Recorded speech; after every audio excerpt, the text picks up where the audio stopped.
안녕하세요. 핫쌤 성경원전 염찬호 목사입니다. 오늘은 헬라어 문법 6번째 시간입니다. 지난 시간에 우리가요, 관계대명사까지 해서 디클레이션 부분을 모두 마쳤고요. 오늘은 이제 작은 전치사라고도 제2의 동사라고 불리는 전치사에 대해서 공부하는 그런 시간을 갖도록 하겠습니다.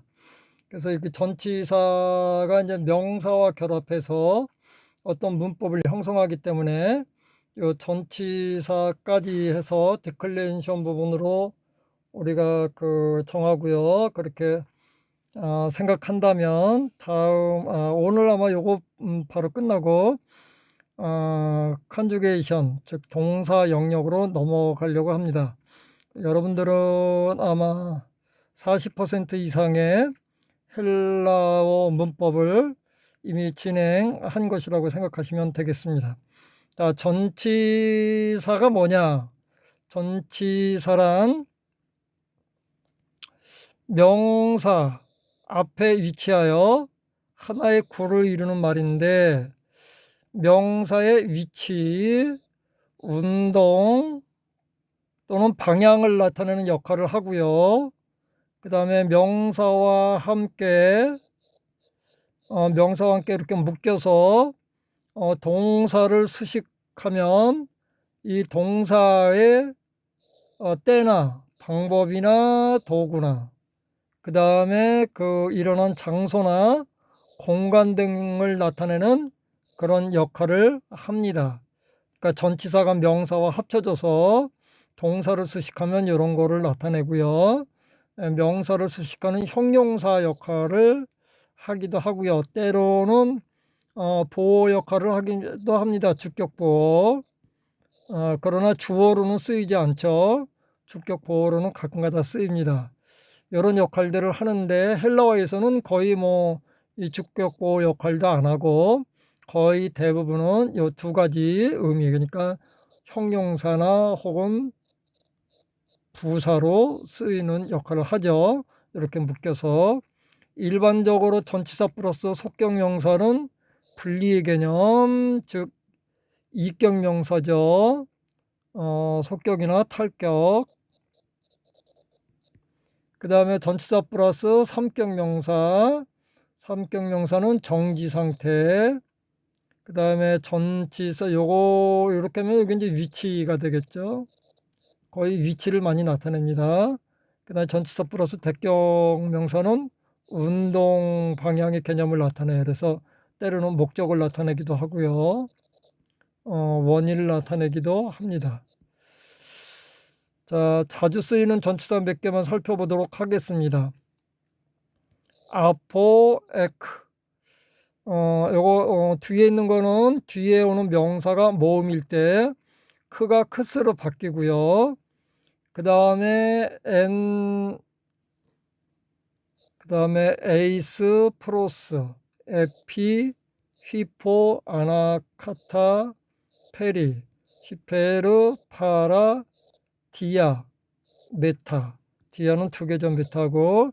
자, 아포는 어느 공간에서 공간이 아니고 어떤 우리가 목적을 향해 놓고 그 목적 기준점이 있을 때 우리가 기준으로 하는 데서 어느 장소로부터 이렇게 떨어지는 거죠. 그래서 뭐뭐로부터. 에크는 어떤 공간 안에서 밖으로 나오는 개념이죠. 그 다음에 에는 어떤 한정 공간 안에 있는 개념이에요. 그래서 이거는 공간적 개념이고, 에이스는 밖에서 안으로 들어가는 거를 에이스라 그래요. 그래서 이거는 에이스 2가 오면은 뭐뭇을 위에로 많이 쓰이기도 합니다. 그 다음에 프로스는 영어의 to에 해당하죠.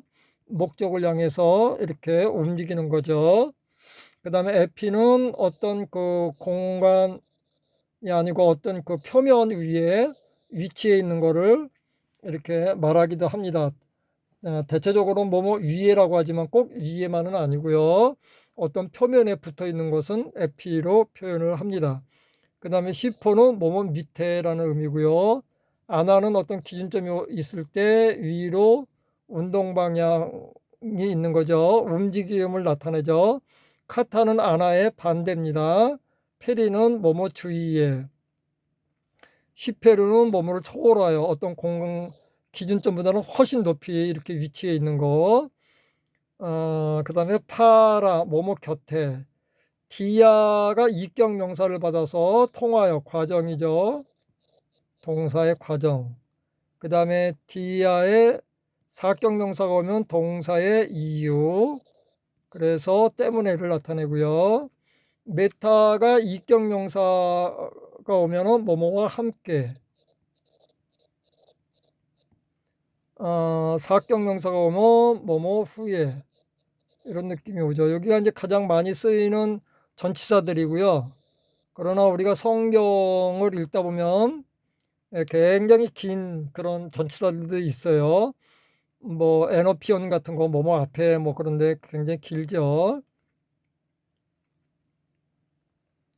뭐 프로 이런 것들인데 뭐뭐를 향해서 이렇게 프로 뭐뭐 앞으로 이렇게 나오는 거죠.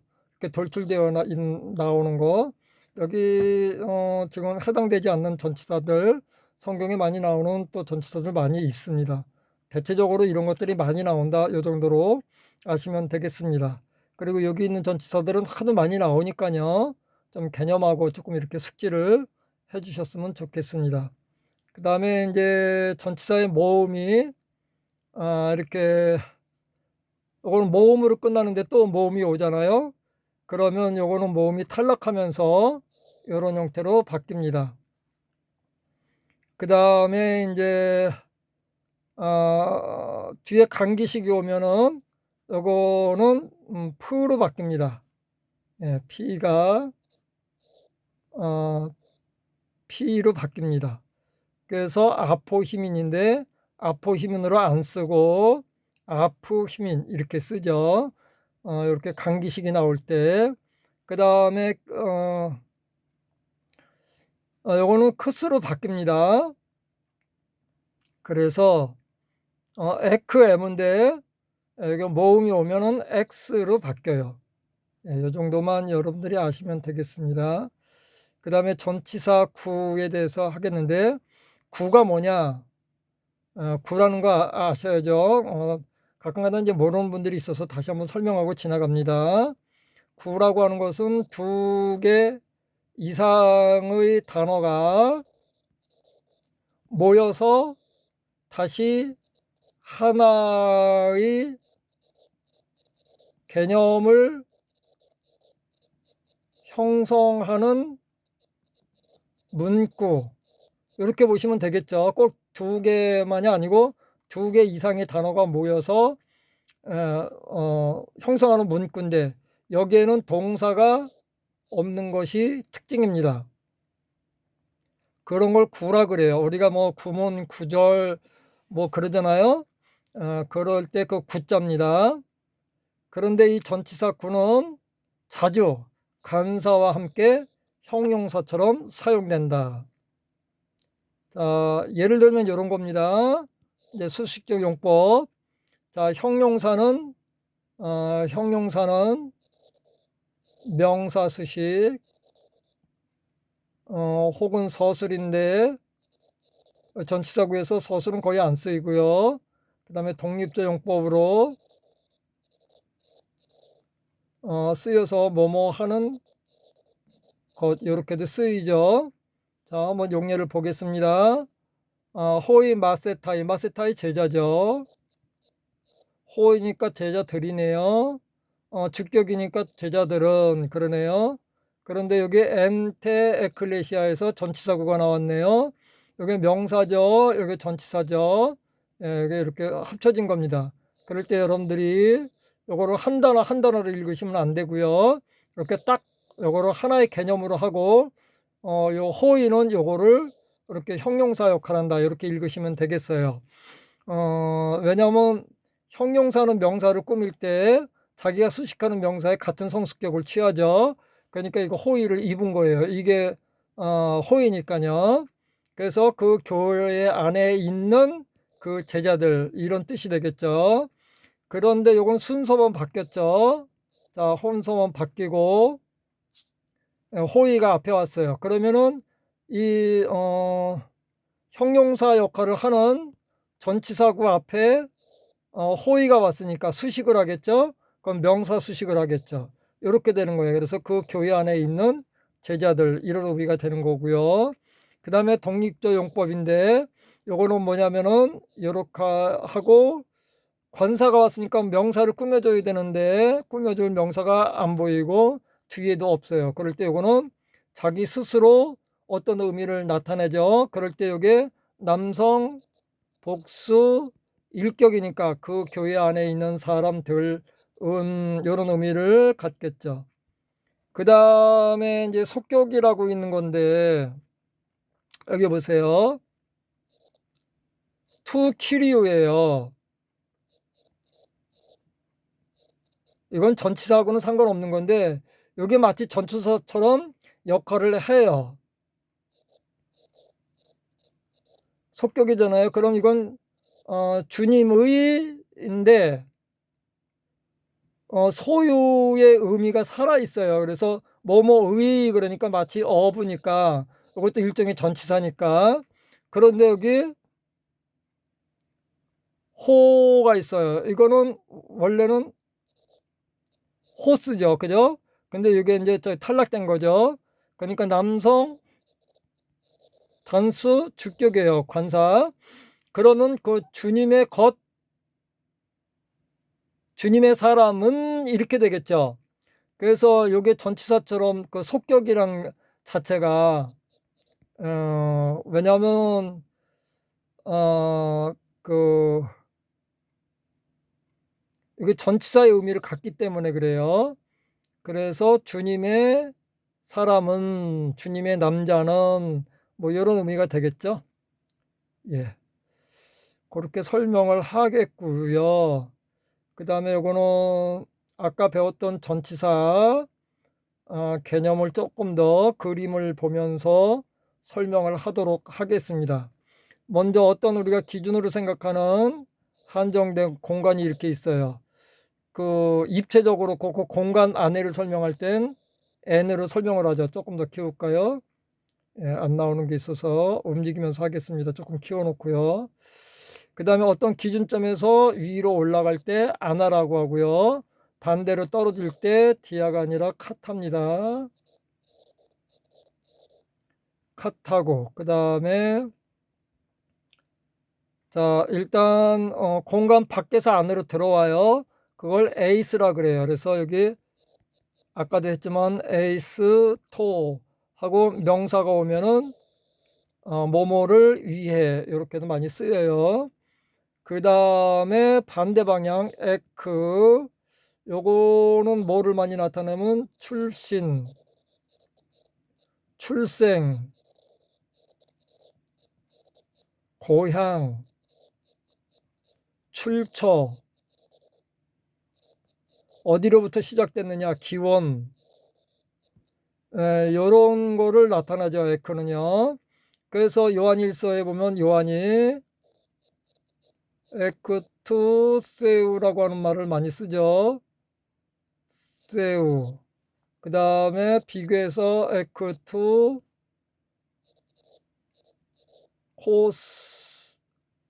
코스모 이렇게 써요. 그래서 그 세상 사람들은 에크투세우다. 그들은 원래 출처가 세상 코스모 즉 마귀의 영역이죠. 근데 너희는 너희의 기원은 어디냐? 에크투세오 하나님으로부터 너희가 났다. 그래서 에크투 어, 테크니온 이런 단어를 쓰면서 에크투세오를 많이 씁니다. 너희는 하나님께로부터 나온 자다, 하나님께로 난 자다, 하나님께 속한 자다 이런 의미가 많이 나옵니다. 요한일서 얘기가 길어졌네요. 그 다음에 프로스는 어떤 그 목적을 향해서 가는 거를 프로스라 그래요. 영어에서는 to죠. apo는 반대로 어떤 지점에서 다른 지점으로 떠나는 거, 이걸 apo라 그래요. 그래서 이렇게 apo와 eco는 어느 지점으로부터 떨어져 나가는 개념이죠. ace하고 프로스는 어떤 목표를 향해서 다가가고 안으로 들어가고 그런 개념이죠. 그 다음에 어떤 공간에 위에 이렇게 있는 걸 epi라 그러고요. 밑에 있는 거를 히포라 그러고, 그 다음에 운동 방향 없이 주변에 이렇게 주위에 있는 거를 파라, 영어에선 about이라 그러죠. 그 다음에 요거는 뭐냐면은 주변을 운동 방향이 있어요. 요걸 페리라 그래요. 페리라 그러고, 영어에서는 어라운드라 그러나요? 예. 요 정도가 많이 쓰이는 전치사들이고요. 기본 개념입니다. 여러분들이 이 기본 개념을 잘 아셔야 그 전치사가 원래 어떤 의미였는데 어떤 뉘앙스 때문에 지금 현재 이런 목적으로 쓰이나, 요거를 아셔야 그 언어의 감각을 조금 더 민감하게 여러분들이 캐치를 하실 수가 있습니다. 이런 기본 개념들에서 나온 것을 모르고 그냥 외워서 하면 여러분들은 그냥 기계적으로 해석은 할 수 있을지 모르나 그 언어의 뉘앙스를 여러분들이 깨닫지 못합니다. 근데 언어라고 하는 것은 그 화자가 아주 민감한 뉘앙스를 가지고 말하거든요. 특히 그 화자의 마음이 가장 그 섬세하게, 아주 미세하게 그 담는 그 영역이 어디냐면은 동사보다도 이 전치사에 있습니다. 그러므로 여러분들이 이 전치사의 뉘앙스를 잘 알고 이해를 하셔야지만 저자의 의도와 저자의 그 숨은 마음, 심정, 심리, 이런 것들을 전치사를 통해서 접근할 수가 있습니다. 자, 이렇게 해서 전치사는 마치겠고요. 그래서 이제 명사와 함께 쓰는 전치사의 부분, 이렇게 해서 명사 파트, 기본 파트는 다 지났고요. 이제 삼변화 명사라고 하는 게 좀 남긴 했는데 그거는 나중에 배울 거고요. 그 다음에 그거는 이제 동사를 하면서 다시 해야 되기 때문에 이제 다 마쳤고요. 오늘은 아주 새로운 영역입니다. 드디어 제3장 동사를 우리가 공부해 보도록 하겠습니다. 자, 동사에는 우리가 배워야 될 5가지의 요소가 있습니다. 배워야 될 5가지의 요소라는 것은 사실은 그 동사가 가지고 있는 아주 중요한 요소들이죠. 우리가 인지해야 되는, 그럴 때 법이라는 게 있고요. 시상이라는 게 있고, 태라는 게 있고, 인칭이라는 게 있고, 수가 있습니다. 이게 동사에 표현되는 그 사람들의 사고이고요. 그 사람들이 거기다 집어넣을 수 있는 자기의 의사 표현이겠죠. 명사에는 뭐가 있었나요? 명사는 3개가 있었죠. 성이 있었고, 수가 있었고, 격이 있었고. 자, 동사에는 일단 그래서 먼저 법을 배우고 시상을 배우고, 그 다음에 태인칭수는 우리가 어미 변화를 배우면서 함께 배우도록 하겠습니다. 자, 첫 번째 법입니다. 법은 영어로 무드라고 그러네요. 자, 요거 무드에는 2가지가 있습니다. 정형과 비정형이 있어요.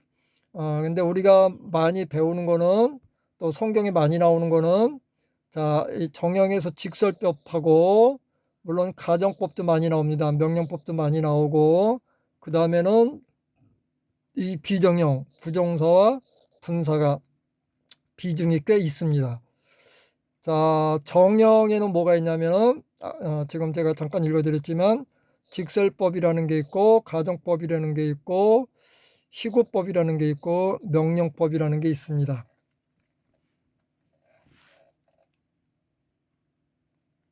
직설법은 뭐냐? 직설법은 사실 또 시간 속에서의 행동을 표현하는 법이다. 그러므로 직설법은 객관적인 사실을 직시하는 동사이다 라고 했는데, 사실 어떤 행위를 발생된 행위를 나타나는 것은 직설법밖에는 없죠.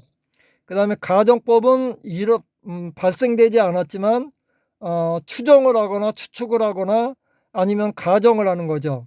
시구법은 뭐냐면 아유 일어났으면 좋겠다. 어떤 행위가 행동이 만들어졌으면 좋겠다. 그런 거를 나타나는 거고요. 그러니까 요거는 마음의 법입니다. 그래서 요거는 바람이죠. 그 다음에 명령법도 마찬가지죠. 어떤 이 바람을 가지고 다른 사람에게 행위를 발생시키도록 명령하는 법을 명령법이라고 그럽니다. 그러니까 실제 행위를 나타내는 것은 정형에서는 직설법밖에는 없죠. 자, 그 다음에 비정형, 부정사라고 하는 게 있는데, 분사. 이거는 이제 그 분사와 부정사는 그 설명하는 사람마다 다 그 느낌을 다르게 설명해요. 대체적으로 문법 책에서는 뭐라고 설명하냐면 부정사는 동사를 명사화 시킨 거다.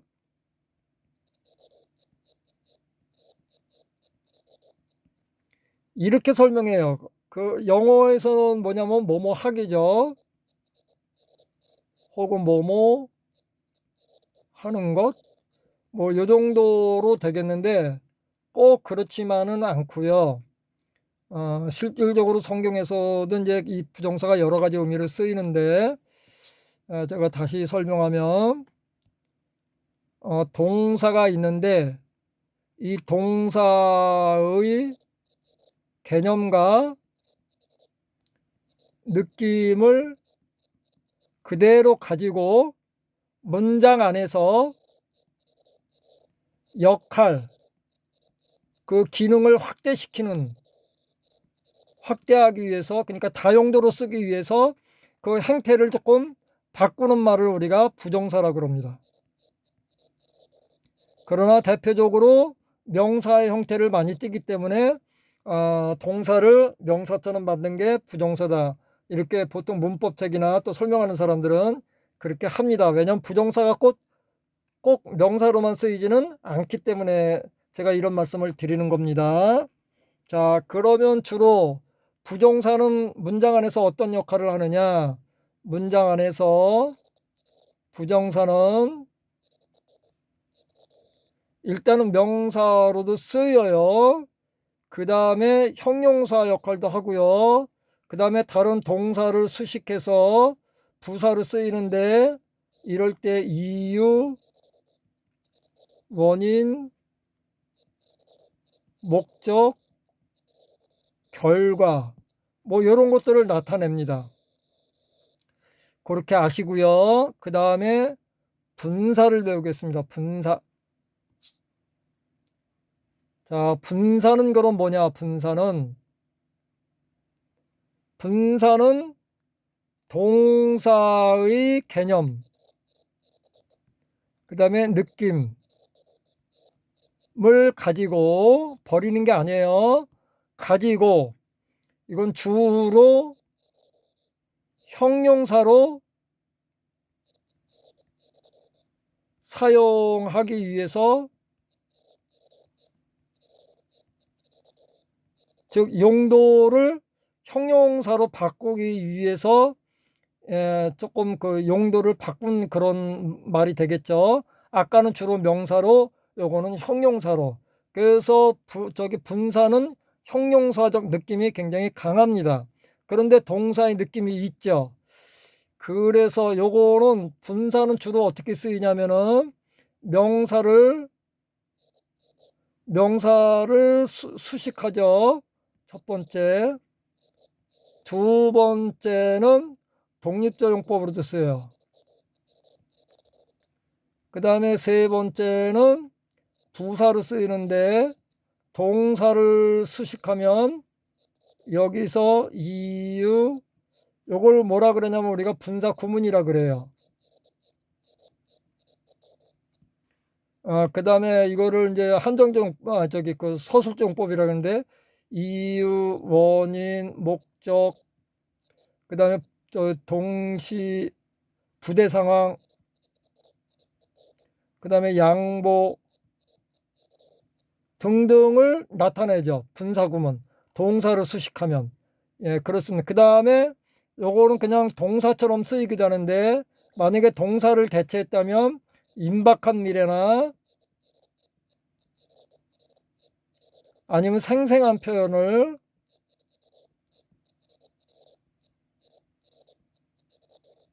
왜냐하면 분사라고 하고 있는 것은 조금 더 현재 어떤 일어나고 있는 현상을 조금 더 강조하는 느낌이 있어요. 예, 그렇기 때문에 이 정도로 보시면 되겠습니다. 법은 그 정도에서 하고요. 이번에 이제 시상이라는 것. 자, 시상이 굉장히 어렵죠. 제가 어떤 유튜브를 봤더니 어느 박사님이 그래요. 자기는 이 시상을 이해하기 위해서 자기가 미국 가서 여러 해 동안 공부를 했는데 뭐 굉장히 학비가 비싸겠죠. 자기는 비로소 박사과정을 하면서 이 시상의 개념을 바로 깨쳤다고.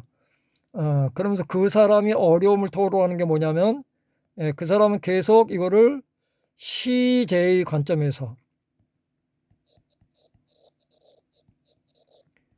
시제의 관점에서 시제의 시각을 가지고 이 시상을 이해하려고 그러니까 너무너무 머리가 아픈 거예요. 근데 시상은 시제가 아니다. 여러분들이 그걸 아셔야 돼요.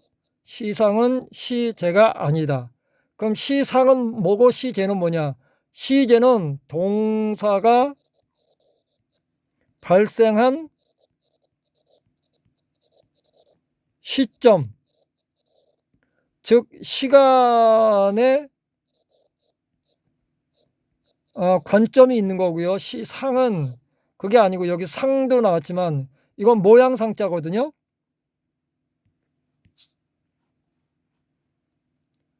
동사가 발생하는 형태, 다른 말로 하면 그러면 더 쉽겠죠.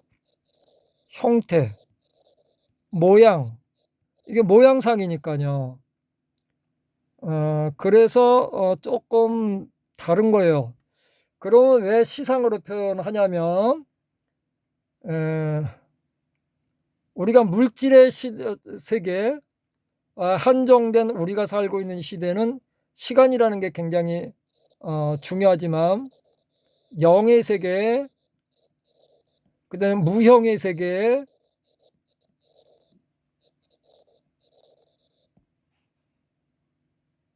이 세계에는 상만이 존재하죠. 모양만. 즉 영화 필름 안에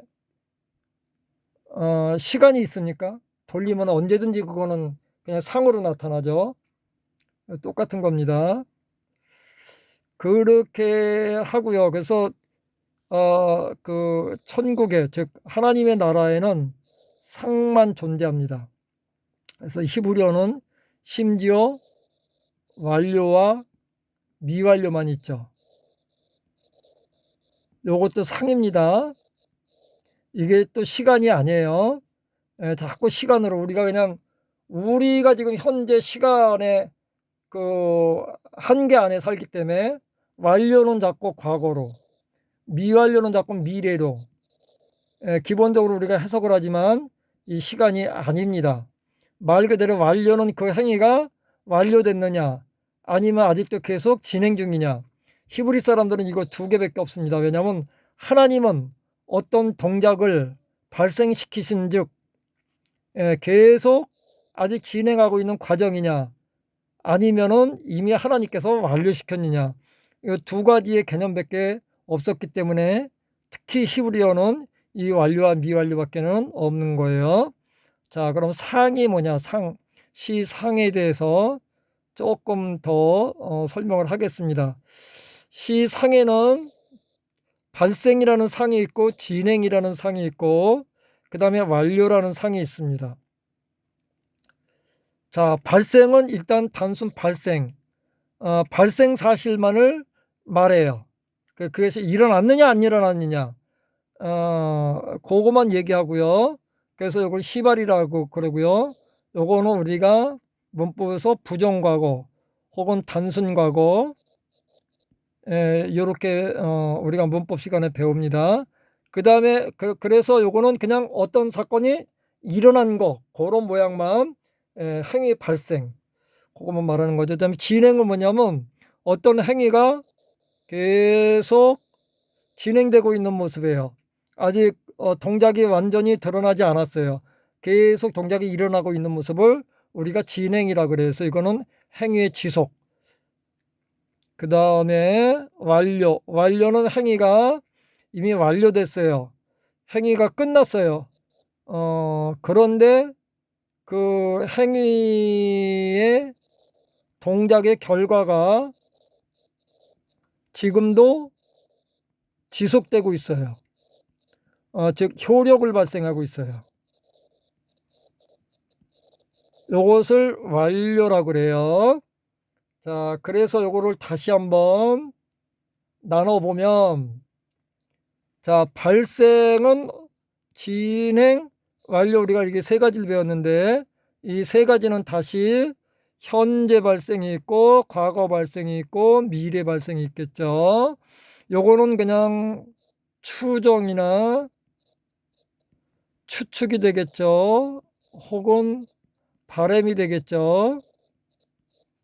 그 다음에 진행, 지금 현재 계속되는 거, 과거에 계속 진행됐던 거, 미래에 진행된다고 생각하는 거, 완료도 지금 현재 완료된 거, 과거 완료, 미래 완료 이렇게 있는데, 자, 지금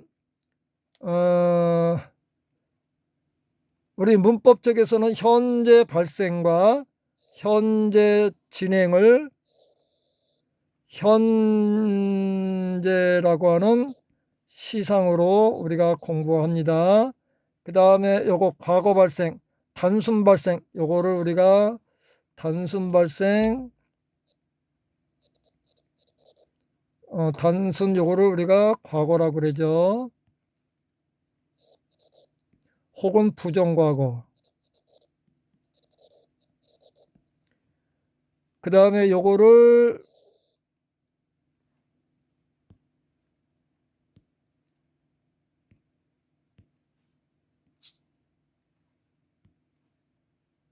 요건 미래하고 그 다음에 미래 진행을 우리가 미래라고 그럽니다.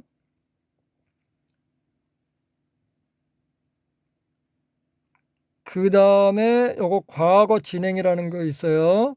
요걸 갖다가 미완료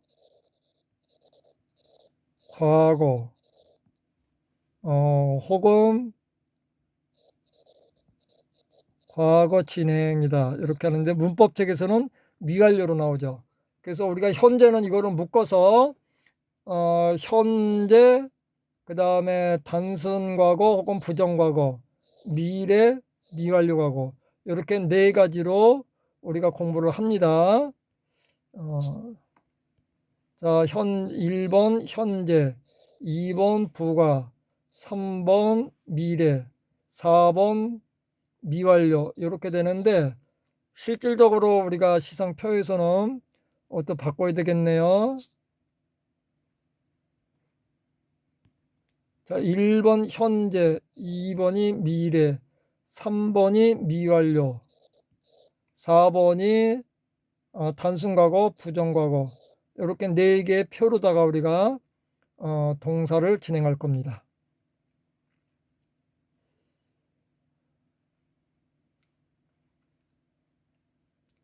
오늘은 여기까지 하고 마치도록 하겠습니다. 동영상 길이가 너무 길어져서요. 여기까지 마치기로 하고요. 다음번에 시간에는 태부터 또 진행하도록 하겠습니다. 지금까지 들어주신 여러분들 감사합니다. 고맙습니다.